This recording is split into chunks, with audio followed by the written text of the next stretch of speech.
From the British Columbia Television Newsroom, here is John Gibbs. Good afternoon. More than 100 pro-life demonstrators facing criminal contempt charges for blockading the Vancouver abortion clinic have lost their attempt to have a trial by jury.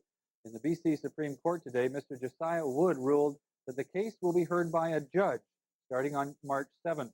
A lawyer for the Attorney General's Department had argued against the jury trial because he said the case should be dealt with quickly. Premier Bill Vander Zalm, who missed the First Minister's meeting in Ottawa today, has now had his troublesome kidney stone removed by doctors. He's said to be in good spirits and is planning to go ahead with a trip to California tomorrow to open a trade and tourism office. In the U.S., consumer groups are calling for tougher controls over pesticide use, following a study showing that pesticides on fruit and vegetables are causing cancer and nerve damage among children. Allowable levels are based on average adult consumption, but the study says children are at greater risk because they eat more fruit and drink concentrated juices.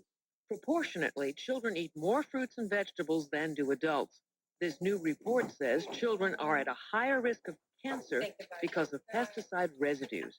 It's 250 times what the government says is a safe level, which means that approximately 1 out of every 4,000 children over their lifetime may develop a cancer just from one of these 8 pesticides and the exposure they receive to these chemicals before age 6.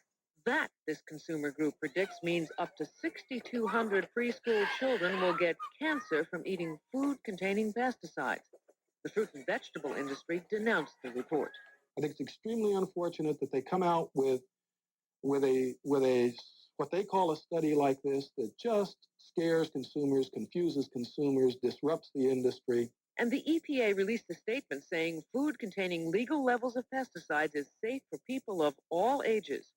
The top pesticide offender cited in this report is UDMH, a byproduct of a chemical used on apples called alar. Earlier this month, the EPA called for a ban on alar, but delayed it for more tests.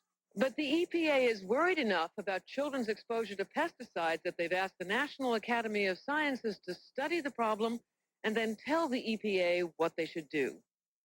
In Toronto, lawyers for the Dublin inquiry say that Dr. Jamie Astafan will appear to give evidence about steroid use by his most famous patient, sprinter Ben Johnson.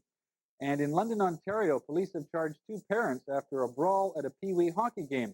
One of the parents, a father, jumped onto the ice and started swinging at the referee and the lineman, while his wife grabbed a stick from one of the players and hit the timekeeper. I'll be back at 5.